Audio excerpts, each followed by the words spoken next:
मेरे सभी प्यारे साथियों, आप सभी को सादर नमस्कार और आप सभी का मैं अभिनंदन करता हूं। दोस्तों, आज मैं आपको रक्तदान करने वाले फायदों के बारे में अवगत कराना चाहूँगा। दोस्तों, हमें एक नैतिक धर्म अपनाना चाहिए कि हमें हर 3 माह बाद रक्तदान करना चाहिए।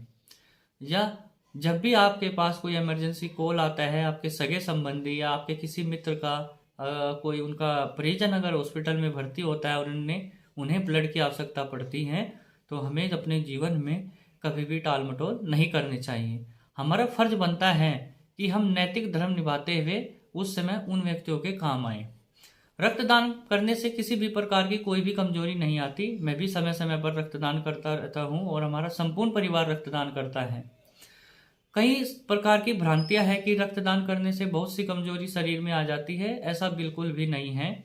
जो व्यक्ति प्रत्येक 3 माह बाद रक्तदान करता है, बल्कि वह सैकड़ों बीमारियों से बचा रहता है। रक्तदान करने से हमारा खून पतला रहता है। पतला रहने से हमारी कई प्रकार की जो बीमारियां हैं जो हार्ट से संबंधित है, वह 80% तक कम हो सकती हैं। साथ ही साथ हमारा HB लेवल भी बढ़ता रहता है। इसलिए हमारा एक धर्म, हमें अपने जीवन के अंदर एक मकसद अपना लेना चाहिए कि हमें हर 3 माह बाद रक्तदान करना चाहिए। या जब भी हमें किसी हॉस्पिटल से अपने परिजन या मित्र का फोन आता है, उनका कोई परिजन अस्पताल में भर्ती रहता है और उन्हें ब्लड की आवश्यकता पड़ती है, तो भी हमें टाल मटोल न करते हुए तुरंत रक्तदान करने के लिए चल देना चाहिए। दोस्तों, रक्तदान करने का एक और बहुत बड़ा फायदा होता है, हमारी बॉडी को 300 ml ब्लड निकालने की एक हैबिट पड़ जाती है। अगर आप उदाहरण के तौर पर देखें, अगर मैं और मेरा कोई मित्र जो रेगुलर रक्तदाता है और हम किसी वाहन से कहीं सफर पे जाते हैं, सफर के दौरान मैंने जीवन में कभी रक्तदान न किया हो और जो मेरा मित्र है वह रेगुलर ब्लड डोनेट करता हो, और हमारा भगवान न करे कि कहीं पर कोई अनहोनी हो जाए, कोई एक्सीडेंट हो जाए जिसके कारण से हमारा खून बहुत बह जाता है। अब जो मेरा मित्र है वह प्रत्येक 3 माह बाद रक्तदान करता है। उसकी बॉडी को एक हैबिट हो जाती है कि अगर वो 300 ml ब्लड निकाल भी देगी तो उसे कोई ज़्यादा फर्क नहीं पड़ेगा।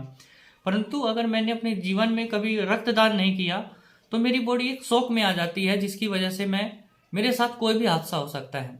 तो दोस्तों, समय समय पर रक्तदान करना चाहिए। रक्तदान करने में हमारा ही फायदा है। हम सैकड़ों बीमारियों से बचे रहते हैं और समय समय पर हमारी बॉडी का चेकअप भी होता रहता है। दोस्तों, अगर आप इंटरनेट या गूगल पे भी खोज करते हैं तो हमें हजारों फायदे रक्तदान के बारे में मिल जाएंगे। लेकिन मेजर फायदे जैसे हार्ट से संबंधित और कैंसर से संबंधित बहुत सी ऐसी बीमारियां हैं जो बहुत मायने में कम हो जाती हैं, जिनके ना होने के खतरे बहुत कम रहते हैं। साथ ही साथ रक्तदान 3 लोगों को जीवन दान देता है। जब भी हम रक्तदान करते हैं, हमारे रक्तदान से 3 लोगों का जीवन बचता है, जो कि बहुत बड़ा पुण्य का कार्य है।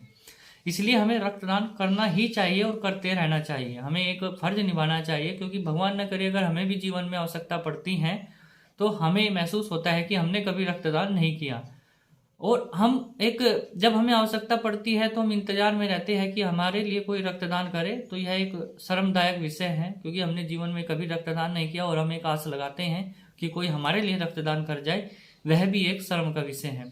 बेहतर होता है कि हमें समय समय पर रक्तदान करना चाहिए, और रक्तदान करने से हम 3 लोगों को जीवन तो बचाते ही है, साथ में हम अपनी गंभीर बीमारियों से भी बचते हैं। इसलिए दोस्तों, कभी भी अगर आपको मौका मिले इस सेवा कार्य करने का, तो हमें आप रक्तदान जरूर करें। रक्तदान महादान होता है, और अपने नज़दीकी ब्लड बैंक पे जाकर आप रक्तदान से संबंधित सभी प्रकार की जानकारी हासिल कर सकते हैं। धन्यवाद, नमस्कार।